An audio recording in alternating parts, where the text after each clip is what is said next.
Hey y'all, I'm Arwen. I'm a professional joy seeker.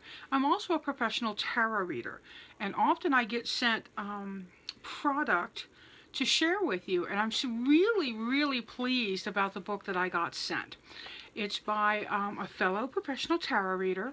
She's also developed a tarot deck called Tarot of the Burrows. That might give her away to a few of you.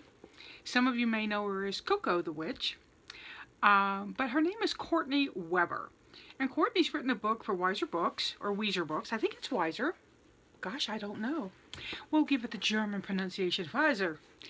And it is a book called Tarot for One, The Art of Reading for Yourself. Now, Courtney is a really popular speaker. She's a workshop presenter. This is a workshop that she has taught for years called Tarot for One. And one of my favorite books is Tarot for Yourself. And so I was really pleased when I read this. Courtney Weber is one of a new generation of tarot authors who are making the cards fresh and relevant to today's world.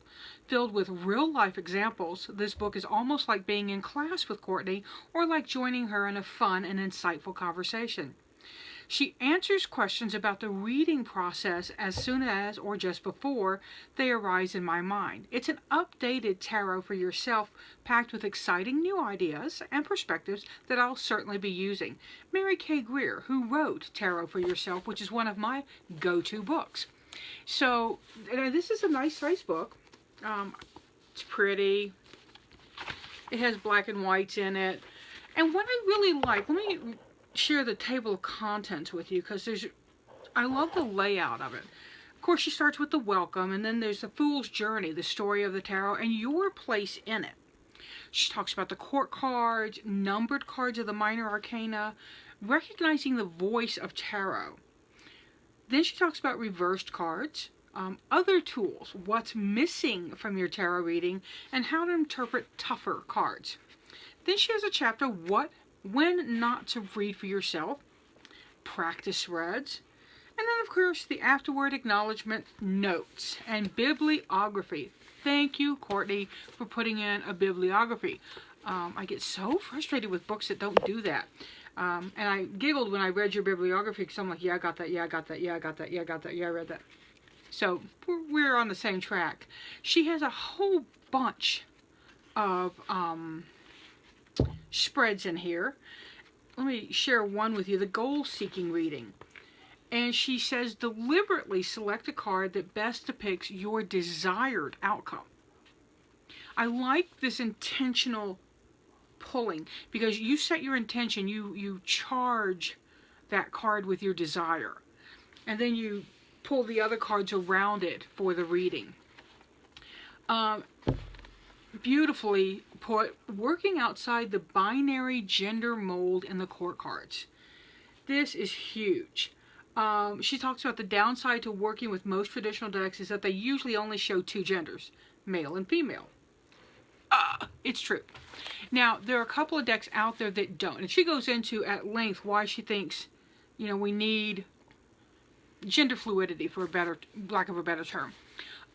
In Barbara Moore's Steampunk Tarot, she has several characters that are gender fluid, gender queer.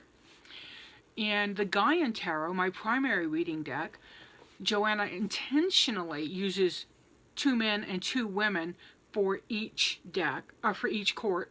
So you have her guardians, the queens, you have 2 males and 2 females. And I think that's very important, particularly in today's age. And she talks about Blaze, a tarot reader, offered perspective in using these cards from a non-binary gender identity. Blaze self-identifies as both male and female, sometimes feeling more connected to one binary gender than the other. Instead of he or she, Blaze uses person pronouns, herself. I've heard Z, what else have I heard? There are many gender choices, and from my community, I've simply learned to ask, what pronoun do you prefer to be called? I have friends who are genderqueer, and they really don't care, some of them. They don't care he, she, z, doesn't matter. So, but the polite thing, the right thing, is to ask people what they want to be called. But I digress off this wonderful book, Tarot for One. Other things, she goes into each card. This is death. And then I like that they leave a little, I don't know if they do that on each one or not. No, they don't. Oh well. I was hoping they left a little note room. But it does have pretty nice margins, so you can scribble stuff in if you want. Overall, I love this book. Now, there are some things for me that don't work. Some of the way she interprets, some of the way she says things. That's okay. Tarot is a personal thing. One thing I love is that she talks about making sure your story and the tarot story sync up. And I'm kind of paraphrasing that. But it's about making sure the symbols work for you. And that's something I teach in my class. I've got an ongoing class. We're in week 3 now of a 9-week online class. And we talk a lot about making sure the symbols speak to you. You know, one person might see the High Priestess as a secretive bitch. And the other one sees her as a welcoming teacher. It's all about how we respond, right? So that's important. Now let's do some bibliomancy and pull open what's the most important thing we can take away from this book.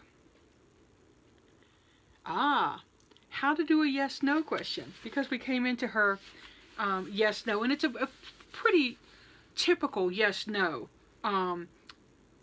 2 upright and 1 reverse, qualified yes. 2 no's and a 1 upright, qualified no. All down, no. All up, yes. It's something I've done for years. So it's and I do like that she doesn't try to reinvent the wheel so much. She does talk a little bit about reversals, and what she says is reverse cards can provide a lot of depth in a reading. They encourage us to look at things from a different perspective and help us keep us from getting into a rut with our tarot cards. She says she's personally a big fan of including reverse cards, and I'm not. But that it works for me, it works for her, and that's what makes it a beautiful thing. I do recommend this book. I think it's something that everybody would like, and I think you can get a lot out of it. And it really talks about avoiding common self-reading pitfalls. If just that one thing is what you take away from this book, it's worth it. So I hope you'll check it out. I've got a link in the drop down on how to find it. And this has been Arwen's review of Tarot for One, The Art of Reading for Yourself by Courtney Weber. Thanks, Courtney. It's a great book. Seek joy, y'all. Pass it on.